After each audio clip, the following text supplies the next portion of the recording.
Halli Casser-Jayne, and welcome to the Halli Casser-Jayne Show, a smart, witty, and timely podcast brought to you at a time when Americans are getting fed up with all the shouting and bickering in Washington, D.C. So I, Halli Casser-Jayne, and veteran White House correspondent Matthew Cooper are here to offer you an insightful, engaging journey into the world of politics, always with a smile and dialogue that snap, crackles, and pops. And with our very special guests, we strive to offer a different take on all things politics in our weekly conversations. So pour yourselves a martini, grab a spot on your favorite sofa, and have a listen as we tackle it all, and like to stir, and yes, sometimes shake things up.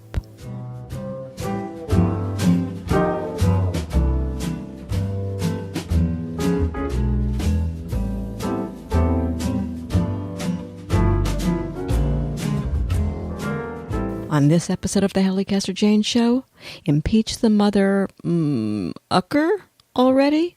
That's what many Democrats are saying. Nancy Pelosi doesn't seem to be listening, and that's just where we begin this week as Trump continues to stonewall the House investigation, while Trump's number one nemesis and possible opponent in the 2020 run for president, Joe Biden, continues to surge in the polls, and a very special guest, Stephanie Jones-Rogers, talks about her provocative new book, They Were Her Property, White Women as Slave Owners in the American South. These stories and more, and we're just beginning. Here we go. I'm Hello. Hi, Callie. Callie? Who the hell is Callie? Did I say Callie? I said hi, Hallie. I thought you said Callie. I don't know. I'm losing it. Okay, I think we're both here. losing it. I think the whole country is losing it at this point, because I am telling you, there's just so much coming at us every single second. The stories are changing. There's more of this, there's more of that. And I think people are just ready to scream. But I want to open up with this. Just breaking on CNN, Bill Barr seems to have blinked. And the Justice Department's willing to hand over counterintelligence if Schiff backs off enforcement action. In other words, if you won't hold me in contempt, I'll come through. Are you surprised? But what's he turning over? He'll turn over all the counterintelligence stuff that was redacted. Oh, I see. Interesting. Well, not only redacted, but what wasn't even in it, right?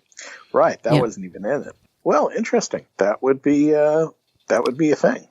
A thing. I'm fascinated by that. That'd be a thing. I don't think it means that they will soften up on, former White House counsel Don McGahn or other people they've blocked from testifying. But it's interesting. I do think it's interesting, and I got to tell you what, I'm a bit surprised.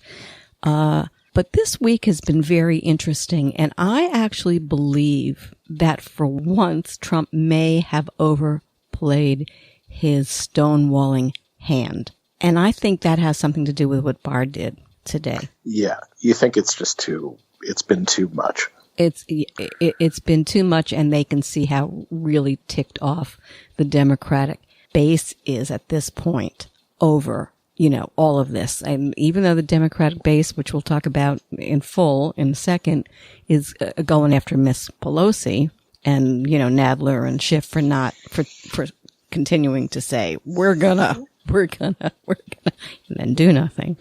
I actually think that it's also kind of boomeranging back to Trump, and maybe he didn't expect that. And maybe he's what's it called? When you put the bait out there, but then they take the bite and you're going, gosh darn it, I wish they hadn't taken the bite. Because maybe he doesn't want this impeachment stuff to go forward. Well, that's the question. Do they want to bait the Congress into trying to impeach him? I think that's what they've been doing, but I don't know that that's really what he thought that they would do. And it's looking like, he's left them no choice, because maybe he overplayed his hands on this obstruction stuff. Could be. Could be. God, we didn't even have to get in for 5 minutes. That's my weekly could be. It's hard to tell with, obviously Trump is so erratic, but I think he's going to keep fighting, but whether he has overplayed his hand, I don't know. I don't really feel, I lived through the 1990s. I covered the Clinton impeachment closely and all that. I don't really know. A lot of people try to transfer the politics of that to now. I'm not so sure that works. So I don't really know how the politics of this is going to play out in the coming. So one of the things that I think that's maybe here's the deal: Trump has a lot to hide. Clearly, agreed. Okay. So if we work off the premise that Trump has a lot to hide, that changes how we look at this. I mean, some people think that he does. Some people hope that he does. Some people says he's got nothing to hide. It's just him playing the way that Trump plays. But let's assume he really does have a lot to hide. He's been baiting everybody because that's how he's run this whole, his whole presidency, to hide everything that he's had to hide. Yeah. But, sooner or later, he knows it's coming down. I think he really does want it to come down to later, not sooner. And then the courts this week have not been kind to him.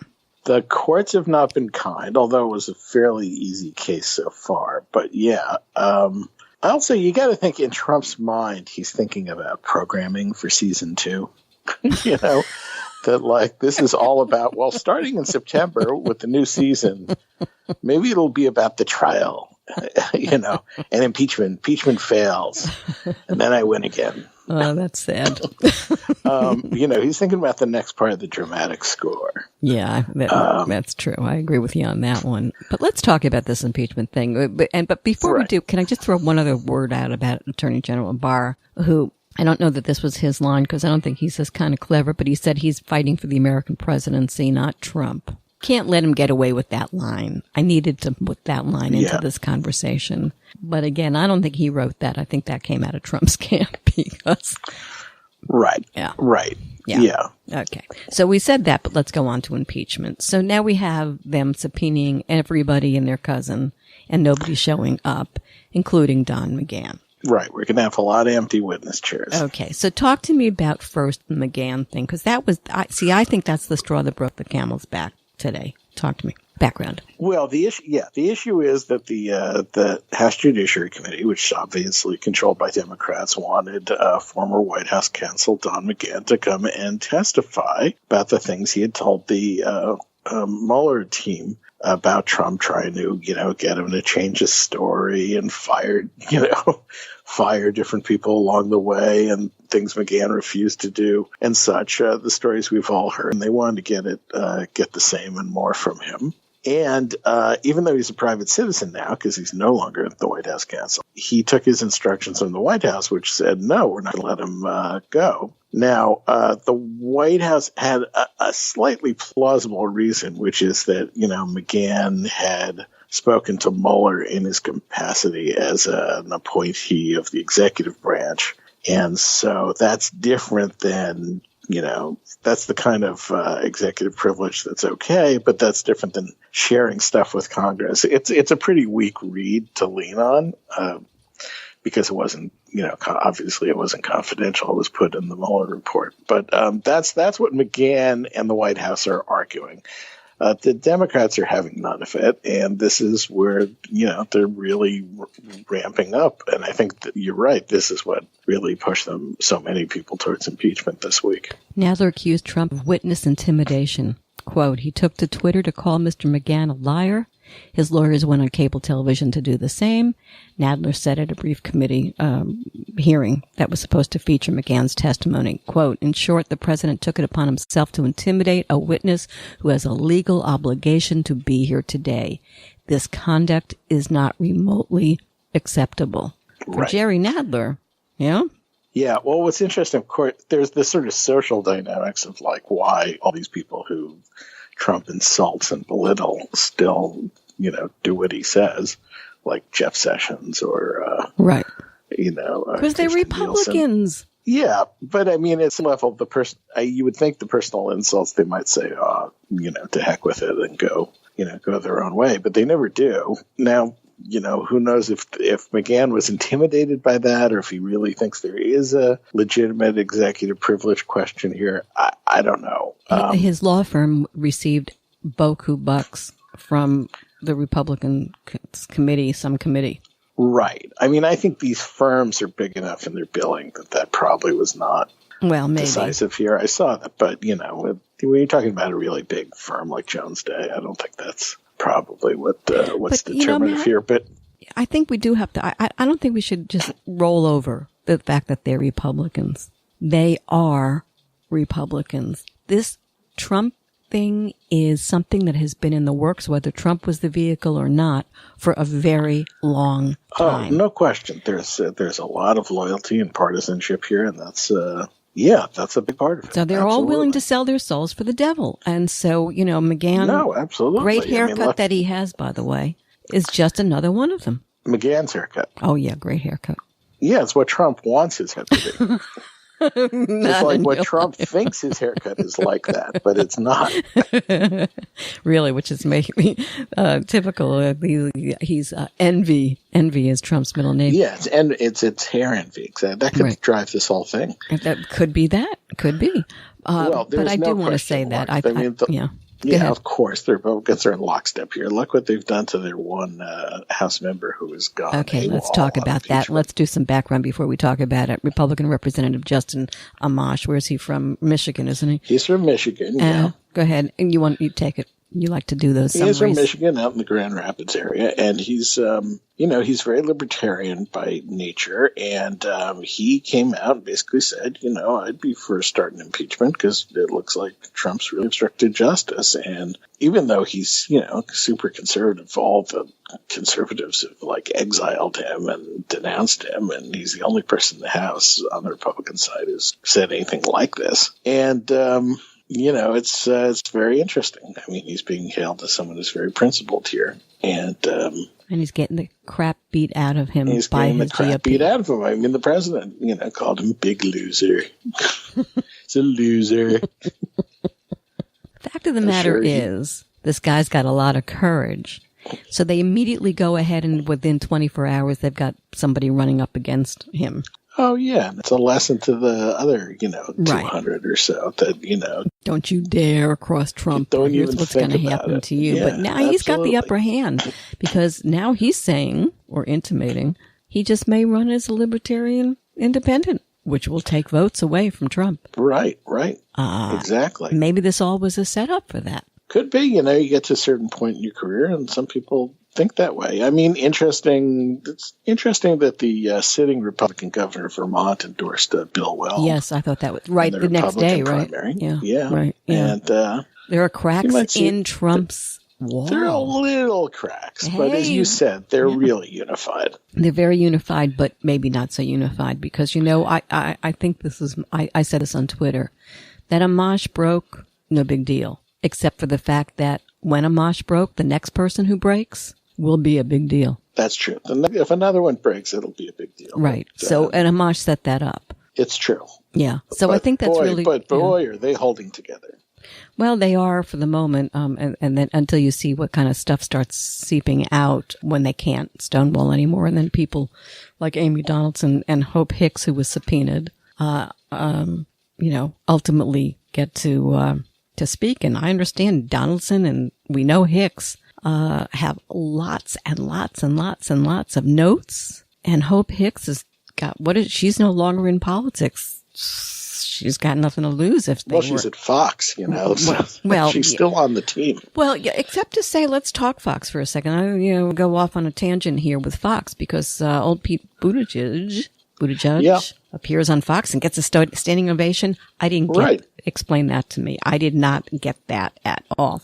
Well, I don't know. No. I mean, I understood him going to Fox. I thought for him it was the right move. I'm saying the fact that he got a standing ovation from Fox viewers, I mean, that was weird. Well, they didn't. I think they tried to pick the audience as a lot of undecideds and independent. And I think they said they made an effort to make a diverse audience, not just, They all stood. Not just cranky people who watched Laura Ingraham. But look, he clearly did a great job and, wowing them. And as you said, I think it was the right move for him. It's probably also the right move for Elizabeth Warren not to go. Possibly. I don't know. I don't know. But I wanted to bring that up just to say that they've been having a lot of Democrats on there. They've been changing their model. Yeah, well, look, I agree. I mean, I think, parts of Fox are like a normal or resemble a normal news organization. Well, they didn't. Or are normal. It didn't. Yeah, but now I sure, if you watch Chris Wallace or Brett Baer, I mean, this is Shep Smith. Well, Shep Smith, I don't know about Brett. I've had Brett on the show. Brett kind of is in the middle on that. But let me only say to you, their business model is changing and they are wanting to pull in more Democrats. And my guess is that somewhere back of their heads, they're thinking, you know what, if Trump is gone, then what? Where are we? We've gone so far over the edge. So, you know, they're thinking ahead at Fox. And you know who knows that better than anybody? Old Trump, baby. That's what I think. There's no question he's been chiding Fox lately. Yes, a lot. He said it last night at the in PA. I mean, you know, he's astonished. I think he's feeling, oh my God. I want to go back to impeachment. I want to go back to Nancy Pelosi. Look, wherever I go, I hear the same thing. What is she up to? What is she doing? We're leading her where she needs to go. You know, maybe she is the right person at the right time. I mean, she's getting beat to heck. Not just by, you know, rank and file, but by, you know, the people who are right there in Congress with her. I'm not sure I get her. And let me say this. See, my thing on this impeachment thing is if they're going to continue to stonewall, they don't have a choice on one sense. But the other is it's messaging. And they've been handing out a really bad message to the Democratic leadership because it seems to me they can walk and chew gum at the same time. They can say, you know what we're going to do? We're going to open an impeachment inquiry, but there is no guarantee that we even get so far as to go into impeachment, but it's the only way for us to get the information. That's a fair message. That's a fair choice. What is the objection? Well, look, I can't speak for Nancy Pelosi, but I think the animating concern has been that that impeachment is the kind of thing that will turn off voters and possibly, you know, increase the chances of Trump getting reelected and have the same kind of backlash that faced Bill Clinton in the 1990s. Pure impeachment, but that's not what we're talking about here. We're talking about something different, setting it, messaging again, something Trump knows how to do, and I don't think the Dems ever know how to do. It's a simple messaging issue. Yeah. Right? Well, there's no question. It's sort of, if you change, it is and it isn't. I think if you change the name of the hearings to impeachment hearings, that's not just a difference in nomenclature. No, but you don't do that. But, they're preliminary hearings for impeachment to see whether it leads to a vote in the committee. That's such a wonderful word. Or you can call it an inquiry. It will be the number. I mean, it will. Every night it will be the dominant story. So it isn't already? Even more so. Look, I'm not saying no, you're I know wrong. you. I'm just saying from where she sits, I can understand the hesitance. Well, I understand the hesitance, but what people, a lot of the people demanding this were not around for the 90s, and I think they weren't as Jackie Spear has been around for a long time. She did. A lot of these guys did. I disagree with that. But I will say, again, the issue that we have here is, there is a moral, ethical issue here. And there is what will happen to this country. It will become parliamentary. I can't even say the word because it's so not where I think this country should be. Whatever. Parliamentary system if you do not protect the right of Congress to do its, what's written in the Constitution. I mean, this is major stuff. And if it's handled correctly, smartly, I mean, Donnie Deutsch, have you been watching Donnie Deutsch on, I have not been watching Donnie. Well, he's really, kind of interesting. I gotta say, I always thought he was kind of a lightweight. He's not such a lightweight. He's clever. He's very clever. He's a PR guy. They need to hire him to help them deal with how you put this out there so they can go ahead, because I think it's far more damaging than they keep saying, we will tomorrow. We're going to do this. And then for how long is the Mueller report? 2 months old? And they've done nothing. I mean, they say that they're going to do Bill Barr, but they didn't. Well, they're doing all the hearings that are strengthening their hand for impeachment. Oh, so you're on Nancy's side here. Okay. No, I said before I was not on anybody's side. I can see why they'd be hesitant. I can see why she'd be hesitant. I would have thought that, and I went along with that. Also, you have to remember they just had this victory in the elections because, in part, they didn't make it all about Russia. But this is different. This is the president putting his middle finger up to the entire Constitution of the United States and getting away with it, little by little by little. And now he's so emboldened by nobody doing anything as he went along the way against the norms, little by little by little, that we're actually getting to a thing. And so I do believe it's a constitutional crisis. I know not everybody does. I do. So I just think at this point it's getting dangerously close to not being something that can be fixed. And the Democratic leadership are looking like idiots. They are. I don't want them to. By the way, I'm not for impeachment. Did I tell you that? I don't know that they need to impeach him. I think I agree. What they need to do is destroy him, and they can destroy him with the hearings. If you think the hearings, if called impeachment inquiry, will change. Inquiry, not impeachment. Stop with the word impeachment. Inquiry. I said inquiry. Yeah, you said impeachment inquiry, but I'm just saying. Okay, you can just call it an inquiry. Yeah. But whatever you want to call it. Well, I know what you're saying, and I think it's going that direction anyway. So I think that's where it's going. I think that's probably where it ends up. Okay, well, I hope you're absolutely 100% right. Because he's going to keep giving them enough to work with. Well, he's actually giving them no choice. But, I don't think his spin is as good as it used to be. I think he's getting tired of his spin. So we see him making mistakes in his spin, like how he attacked Joe Biden last week, kind of boomerang back at him. Last night he said, Joe left you. Yeah, Pennsylvania, and, right. I think his answer this afternoon just was like a, 1-2, boing, right back to him, something to the effect of, no, I didn't leave Pennsylvania. Trump left. Trump didn't do what he said he was going to do. Trump left you. Right. These guys, I don't know who's writing the stuff for Biden, but whoever it is doing a good job. I want to talk about Bob Mueller briefly because there's, he's one of those people to get up on Capitol Hill and he won't come. And now it turns out he's afraid he's going to look like he's political, if he appears in public. And Matt, he is political.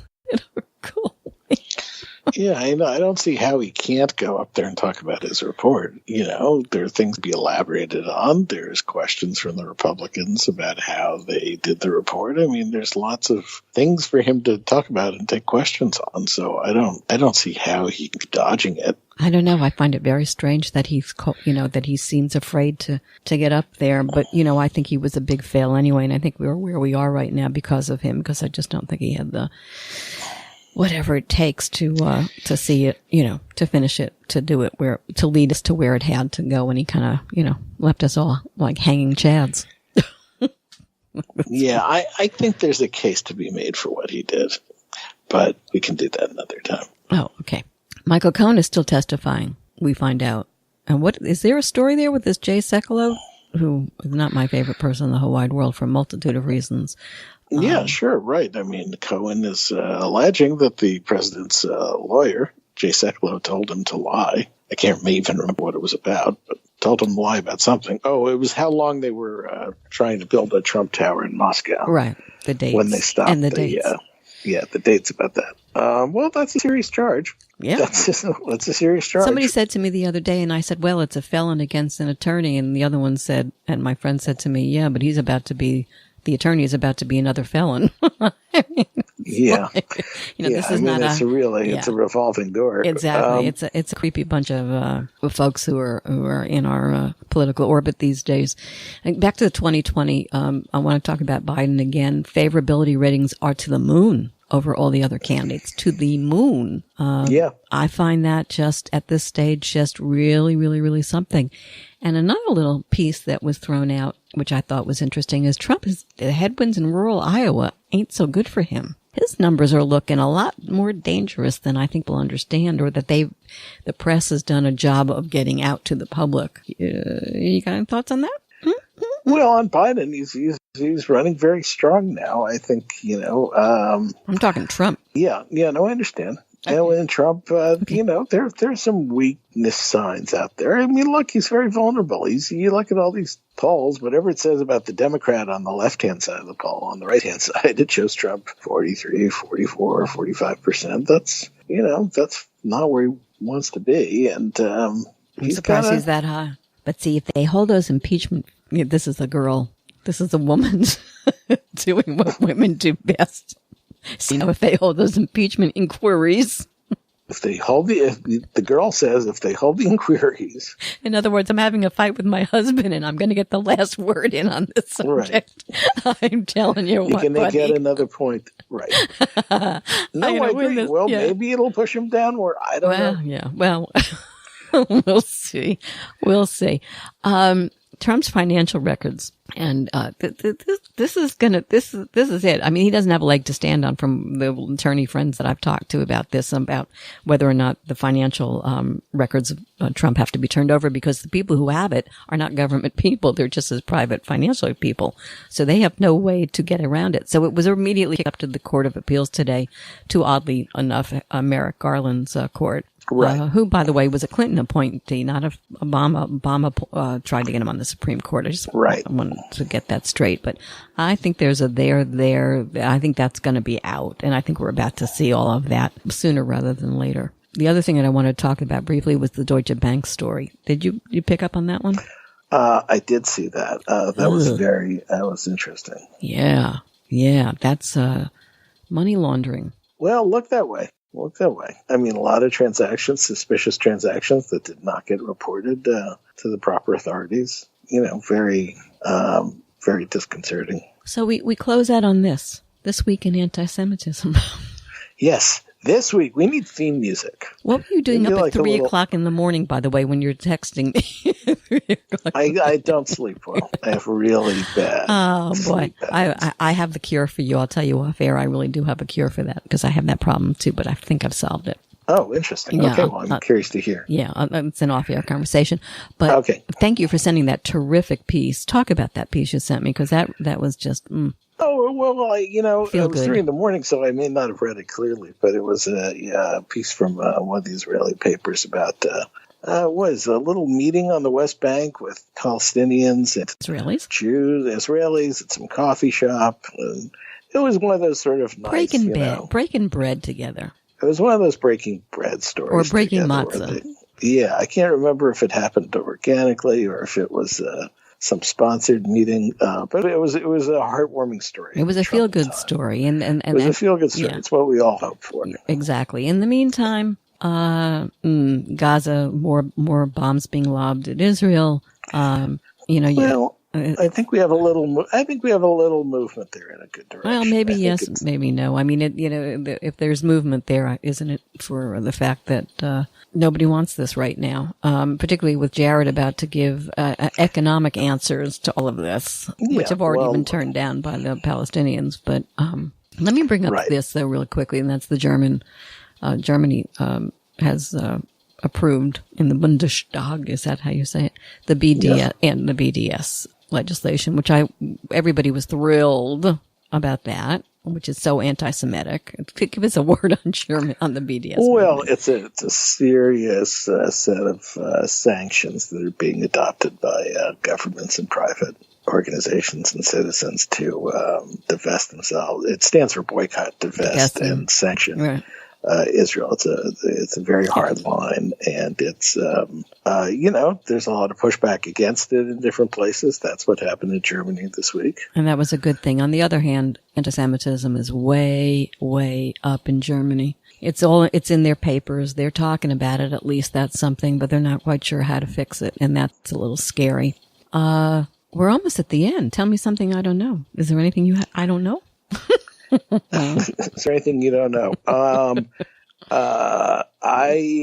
This Democratic race is wide open, and I think it's going to change a lot over the next 8 months.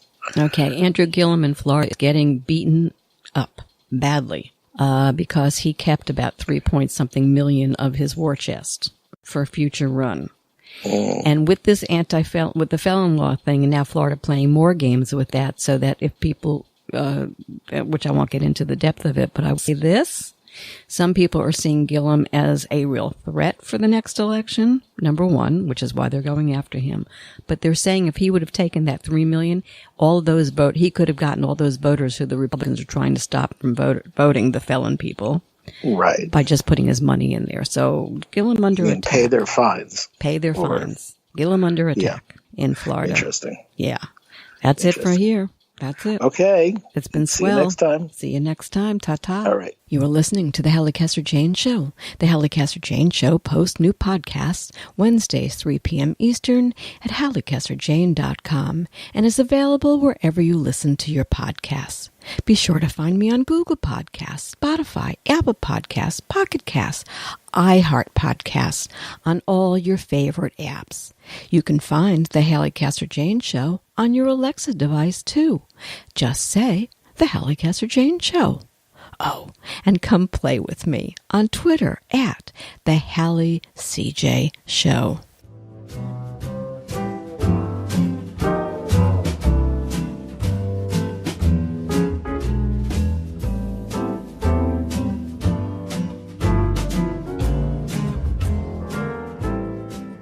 Drawing on the recorded recollections of formerly enslaved individuals, as well as on financial and legal documents, author Stephanie Jones Rogers opens up a new conversation in the exhaustive study of slaveholding in the United States, myth-busting at its best. In They Were Her Property, White Women as Slave Owners in the American South, Stephanie Jones Rogers, an assistant professor of history at the University of California, Berkeley, and a 2018-2019 Harrington Faculty Fellow at the University of Texas, Austin, where she is currently teaching, and the winner of the 2013 Lerner Scott Prize for Best Doctoral Dissertation in U.S. Women's History, presents an eye-opening, highly detailed, and vivid account that challenges assumptions about the role of white women in the buying, selling, managing, and hiring of enslaved people, prompting a rethinking of women's history and the history of slavery.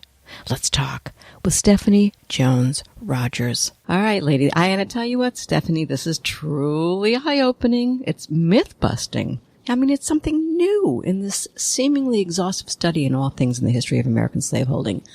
I'm just astonished at your work. How did you get into this particular aspect, this story? That's a wonderful question. So while I was in graduate school, I was trying to really understand the scholarship around the African American experience in slavery, but I was also interested in the experiences of women throughout the country, particularly white women in the South at this time.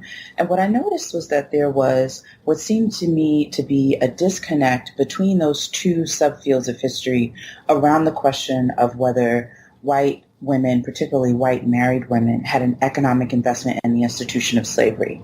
And so what I set out to do and what I think became the book is an answer to that question is, if we look at what those who were enslaved, formerly enslaved people had to say about this question, they in many ways unequivocally said, the answer is yes, they were deeply and profoundly invested in the economic dimensions of the institution of slavery and their continued captivity. And so I took my cue from those individuals who would know the answer to that question best. And so starting at the dissertation stage, that's when I really began to look deeply into the sources in order to answer that question. Talk to me about some of those sources, because I was fascinated by that too. So one of the sources that I think I drew pretty heavily on, and that other historians have also looked to tell the story of slavery in America, are a series of several thousand interviews, a few thousand interviews that the federal government conducted with formerly enslaved people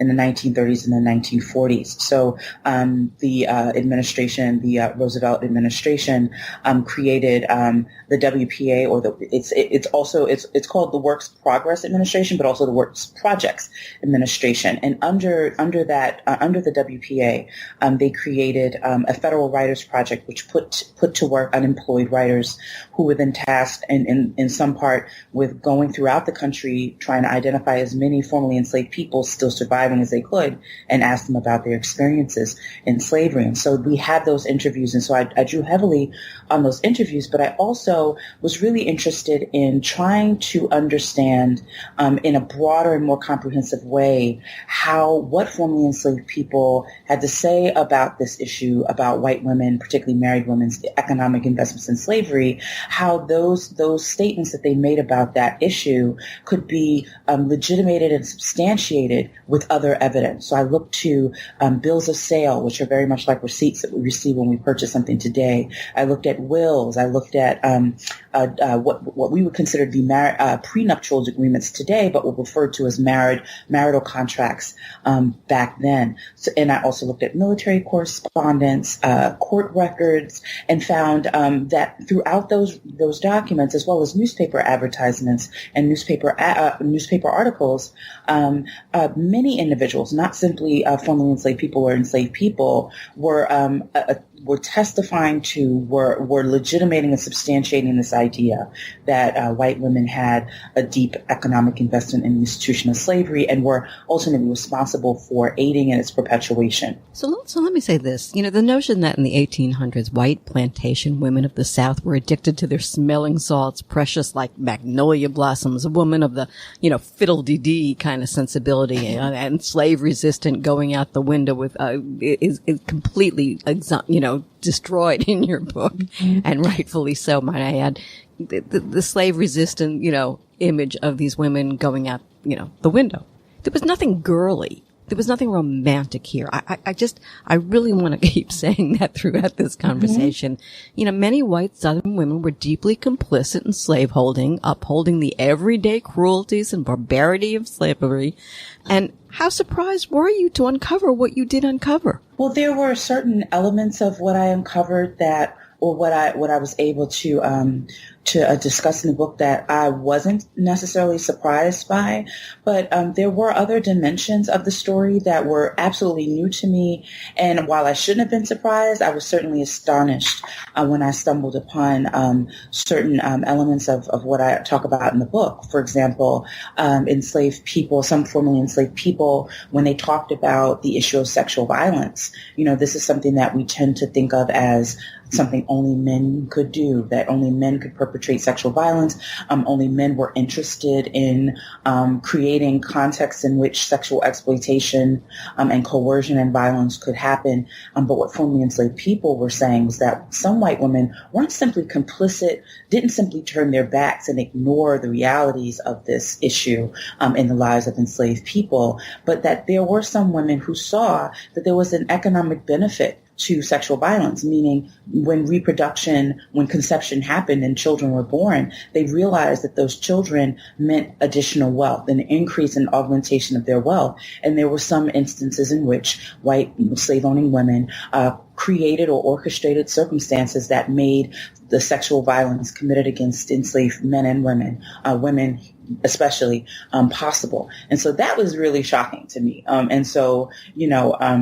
But then when I realized that what formerly enslaved people had to say about these women is that they were deeply invested in a variety of ways in the entire system of slavery, the entire regime of slavery, it would make perfect sense. When I thought about incessant ways in which slavery and the economy of slavery permeated these women's lives. This is yet another element of the way that it did. I'm glad that you brought that up, because that is something that I think we should discuss, and that's economic role of slavery as a key part of capitalism. You point out that slave plantations, not railroads, were America's first big business. I mean, that is an issue. It is a truth that I think you have to put into the scheme of all of this. It shouldn't be an excuse for what happened. Don't misunderstand me, but it offers insight into the historical truth you reveal, and they were her property. Before I go on, I wonder if that's anything you want to add on that note to the background facts before we get into those weeds. Well, I think, when we grapple with the fact that these women were constrained and disabled in not a physical way, but in the courts, in their communities, in society more broadly because of their gender, what we come to realize is that why wouldn't, what we have to really think about is why wouldn't they seek out an opportunity to exercise some measure of freedom and autonomy, no matter how egregious, no matter how dark the institution or the means by which they're able to do that. This is an economic system, but it's also a racially discriminatory system and regime. And one way or another, white women understood that while they were constrained because of gender, slavery and the economy of slavery gave them the ability to circumvent some of the constraints imposed by laws related to gender oppression. So yes, I mean, they saw that through the economy, through this economic as well as human institution and oppressive institution, they could find a little measure of freedom for themselves. And so, you know, it's pretty logical when you think about it in that way, for these women to make that decision in the moment in which they made it. Well, you could say it's when the victim becomes the perpetrator too. Yeah, absolutely. I mean, you know, so you can't roll over that either. No, except right. to say that I kind of want to get into that a little bit more, because I mean, you know, it's hard for women of our times to even begin to understand how enslaved women as a gender really were by law. And slaves were their chattel, their dowries, if you will. You know, so I think that's really important to understand in the scheme of it. Again, not to apologize, but just to put all of this in its proper context. Slave-owning parents allowed their daughters to practice techniques of slave management from a very young age. Techniques of slave management. Oh my God, girl. Ouch. What are some of these techniques of slave management? So I think before I lay some of those out, I think it's important to recognize or to just state that, you know, when we think of mastery over enslaved people, mastery over slaves, we tend to think of a male master, a white man who exercises mastery over not simply slaves, but all individuals in his household that are considered or deemed his dependents. And so this book in some ways shatters that notion, because what it shows is not only were there some men who did not relish the idea of exercising mastery over enslaved people. There were some men who shirked the responsibility altogether.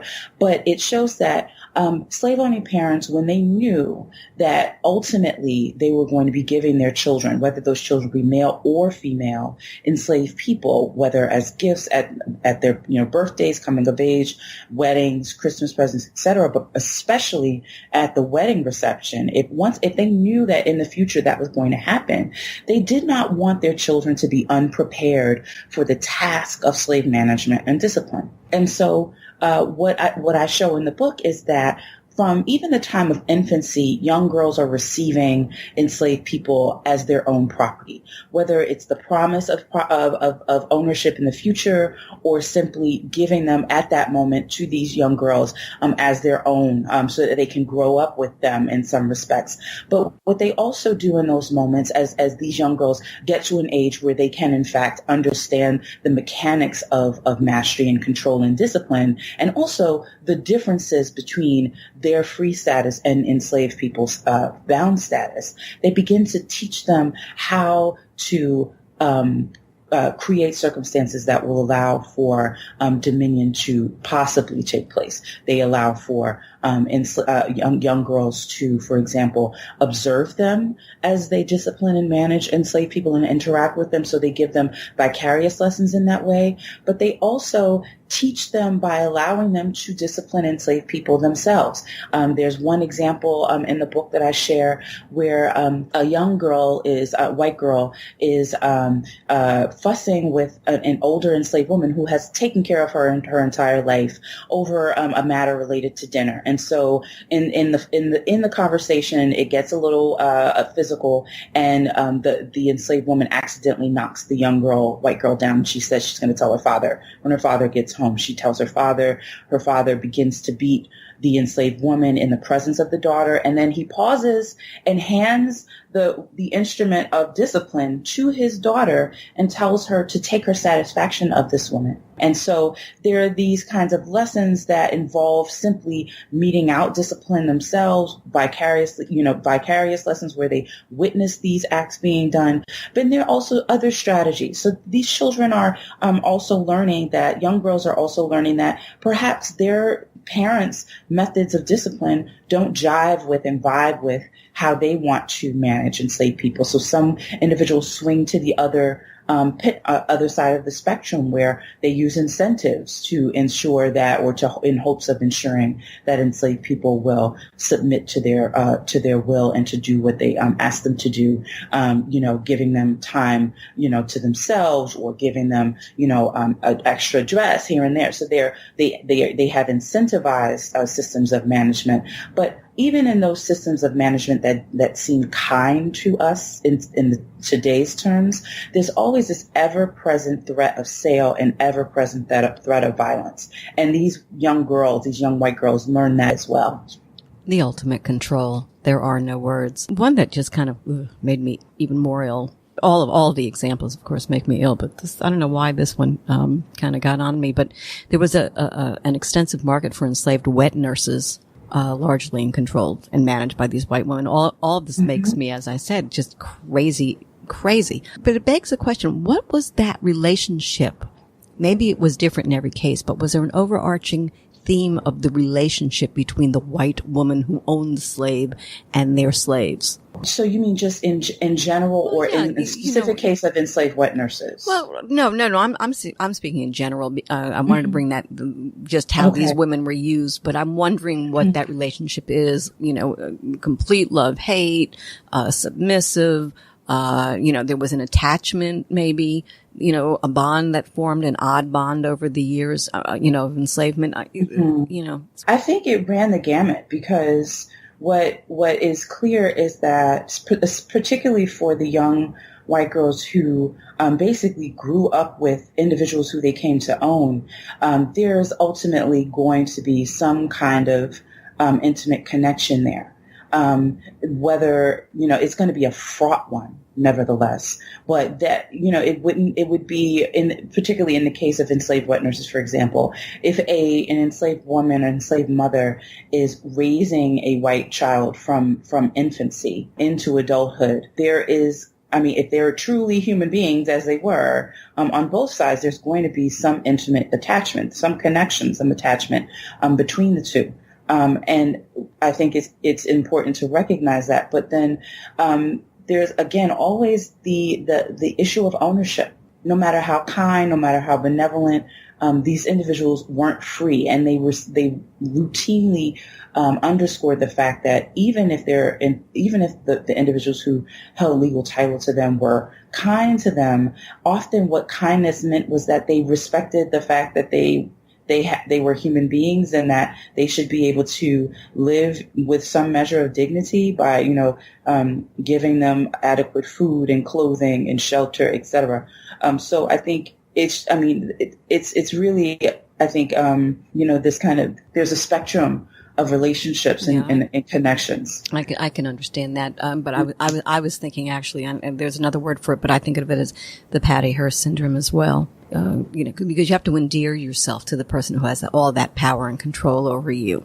And that also, measures into the kind of relationships that, would form, in that, unequal struggle of power between the master and the slave. So you have to think about these things. You said the households where husband and wife each owned slaves, wives often insisted on managing their own property, and it was common for a wife to forbid her husband from punishing the enslaved people that she owned. Well, did you find that women could be crueler in their punishment, could be more offensive, if that's possible?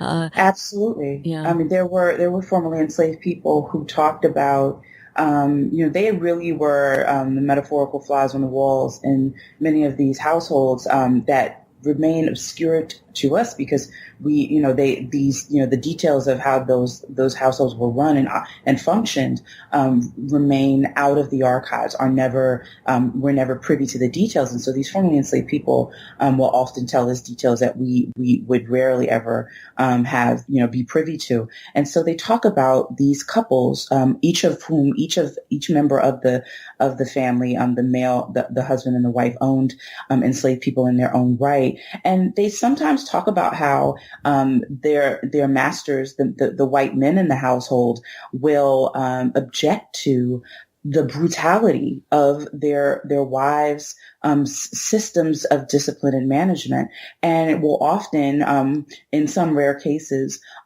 prevent these women from enacting the kinds of violence that they have in mind when they try to exercise mastery over enslaved people.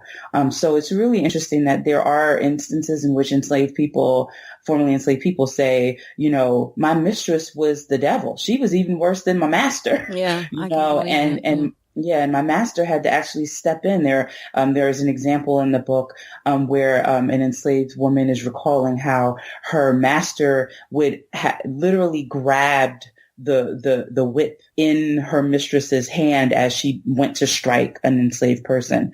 So there are, exceptional instances in which enslaved people and formerly enslaved people talk about just that point. Look, you wrote about the fact that white women took their husbands to court in order to secure ownership claims to enslaved people. And courts, by the way, often ruled in wives' favor, which I find interesting if you consider the times. But you might want to speak to this other part of this. And there was in social empowerment by being a slave owner for a woman versus the economic power. Oh, sure. I talk about that. And I think, one of the reasons why I focus on the economic dimensions of these women's relationships is because, for the past, 30 years, at least, scholars of women and gender have, talked about women's social, ideological, and cultural relationships to and investments in and contributions to the institution of slavery, but rarely does the their economic investments figure into the picture as a factor into those studies. So that's one of the reasons why I underscore the economic dimensions here. But I also talk about the ways in which, for example, communities not only expected women to not only recognized women as the owners of enslaved people, but also respected the power that they wielded as such. So I talk about that extensively in the book as well. I talk about how both, local patrols, for example, these kind of the precursor to police forces that, tried to control enslaved people's mobility, that they respected. They were obliged to respect the power that all slaveholders wielded in the South, including women, how they were forbidden from, beating enslaved slave-owning women's the enslaved people that they claimed to own, et cetera. So I do talk about the ways in which these women benefit socially and culturally from the institution of slavery and their slave ownership. Let me bring this up. The duplicitous Southern white woman is not new to our picture of the Southern woman by any shape of the imagination. But the duplicity we also think about is generally behind their interactions with other women or getting a rich, handsome husband. You know the gig, right? You know the drill. But you're asserting in that they were her property that white women actively shaped a narrative about slavery that downplayed their direct participation. They were so duplicitous, they played the game. They obscured their financial motivations. They defended their actions.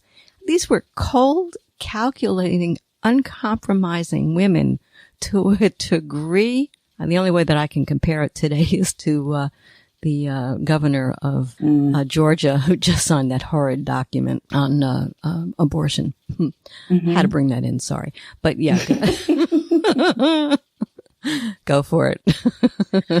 Yeah. So what I thought was really fascinating is that there are all of these kind of autobiographical accounts that come out immediately after the Civil War, during Reconstruction, and then the first decades of the 20th century. And these are typically elite and, of course, literate women who are either directly descended from slave owners, or that their mothers or their grandmothers were slaveholders or from slaveholding families. And they begin to craft a very different narrative, part of the lost cause nostalgia of the post-war era, where they talk about the fact that they were born to slaveholding, that this was not something that they wanted to do, so it was a begrudging status. They begrudgingly accepted ownership, and that the economic benefits are erased in those narratives. That they never sold slaves. They actually say that they never sold slaves. They never bought slaves. They may have inherited them from family members, but they didn't participate in the economy of American slavery. And what's really interesting is that if you read their acknowledgments, which is something that I did, they make it very clear that they have an audience, a very particular audience in mind when they are writing these autobiographies. They are often writing them for their specific descendants, and they'll refer to their grandchildren or their great-grandchildren in the acknowledgments and say, this is for you, or in their dedications, they'll say, this is for my grandchildren. So they are crafting a very important, I think, sanitized narrative, in large part because they're writing for a very particular audience, and they know that they want to, show themselves in the best light, which is, something that might seem obvious after the fact. Right. But yeah. You wonder how the myth of the Southern Belle has gone on for so long in the way that it has. Mm-hmm. I want to bring this up. Go with me on this, because I'm leading you to something. I'm very curious to hear what your opinion is. The Southern white women have been depicted as naive, marginal, reluctant participants in the system of slavery, shielded by men from its ugliest and most brutal aspects. But forgive me, I want to go back to Gone with the Wind. Mm-hmm. No, seriously about that. This iconic film, today considered politically incorrect. But I do want to make this point, because and it'll lead to where I really want to go with this.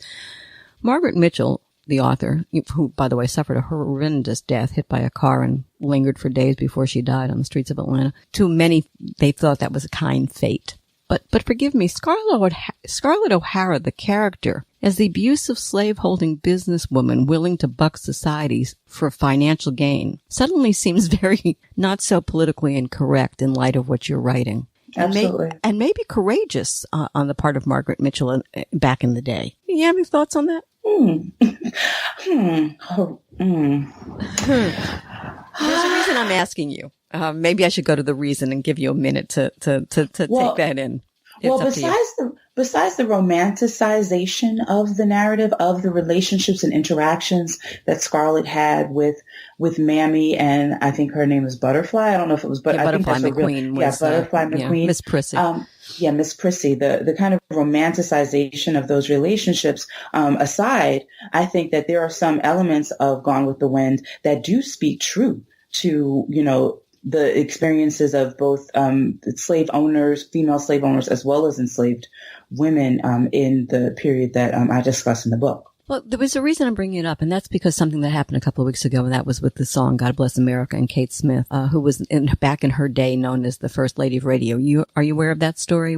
No, I'm not. Okay, well, Kate Smith, and the New York Yankees playing her songs before the woman's been dead 100 years, but whatever, God Bless America. And then they discovered that she had, back in the day, her pinnacle of success, by the way, was the 1940s.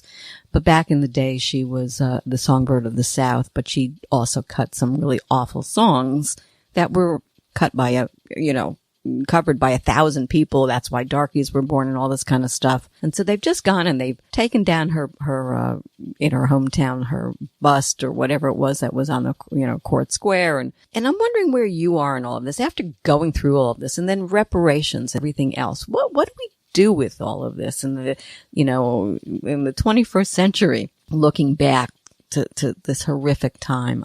Do you have a thought on that? Well, on this issue, I think at the core of it is whether the narrative that we are comfortable with, the national narrative that we're comfortable with, whether that jives with the realities of our history. And so the fact that, this woman could, sing, songs that are denigrating to African descended people while also singing the praises of America are not in any way in contradiction, in large part because when we realize that the democracy that we have been gifted wasn't a flawed one, was one that did not include and recognize the humanity and citizenship rights of African descended people, then in some respects, to me, it makes perfect sense that she would be both, lauded. She would be lauded for this song that praises our nation, but also, be involved in these darker dimensions of our history. These histories are very much entwined. And I don't think that, in some ways we need to use these moments as teachable moments in which we talk about that difficult issue, that talk about the fact that these are two narratives, a peculiar paradox, as a historian once referred to it, Edmund Morgan, a peculiar paradox where, freedom and slavery were very much a part of our founding, our origins. And so that still, I think, it speaks true today. It's very true of who we are today. So I think, talking about these kinds of issues, these kind of controversies, honestly and openly, will allow for us to grapple with that. Yeah, my fear is that we push it away, that we bury it. We take all the, the horses with Lee or whatever and put it all into some, place that it's buried. And then nobody knows. Then a generation goes by and they don't know the truth. So I think we have to be really careful how we deal with the past. That's point. And I thought it's a point I think that needs to be made. And everybody has different opinions on it, obviously. Have you been getting any blowback for this? I would have, there were an awful lot of white women in certain parts of the country who want to shoot you. Well, I have gotten death threats, but not from white women. It's really interesting that most of the most horrible responses have come from white men. Really? So I think that's really interesting. I've gotten many emails from white women who say that, in some respects they see themselves or they see their ancestors in this book, and they're grappling with what that means for them personally as white women in the present. So, I think some of the more progressive, kind of reflective responses, besides, Black folks and other historians has also come from white women. So largely the darkest stuff has come from white men who are super defensive, of white women. And so I think that's really interesting, but only when I bring it into the present. So it's only when people ask me to make connections between what I write in this book and, some of the things that we're grappling with, in the present, right. Around white women and some of the choices that some of them are making politically and ideologically. So that's really where I get the worst stuff. Yeah, that's interesting. But Very, mostly, yeah. Yeah, interesting. Listen, and last question. In your epilogue, you argue that understanding white women's direct investment in slavery and their deep stake in its perpetuation helps us grasp why many white women and their descendants sought to uphold, bringing it into the present, and actively participate in a white supremacist order after the war. I'd love you to elaborate on that. I'm thinking for far too many, that active participation in a white supremacist order, you'll forgive me, is still in order. So what I mean by order is organization. So the way our society is organized, it is a racially divided social organization. So that's what I mean by order, rather than a dictate that's coming from someone. Because I think for far too many people, white women are the benefactors of white supremacy. But what this book shows is that from the very beginning, from settlement, really, they are at the table helping to design the system of racially divided social order, a racially divided society where whiteness reigns supreme. So when we take into consideration that at really important junctures in our nation's history, some white women have chosen to embrace the privileges and the value of whiteness over cross-racial alliances. And as I said, not all, but some have made this decision, then it makes perfect sense why some white women would, for example, attend the lynchings of Black men for being accused of crimes that went beyond sexual violence against white women, why they would be at the forefront of the anti-integrationist movements of the 60s, the late 50s and early 60s in both the South, but also in the North. And why even in the present, white women would make decisions that seem to be against their best interests as women, but are actually in their best interests as white people. So that's what I mean by social order. And, I think recognizing that these women weren't simply the beneficiaries of white supremacy, but were also involved in its development and its evolution and its perpetuation, then we can come to terms with what we are grappling with today. Terrific book. Thanks so much. I've been speaking with Stephanie Jones Rogers. Her book is They Were Her Property, White Women as Slave Owners in the American South. For more information, visit her at stephaniejonesrogers.com.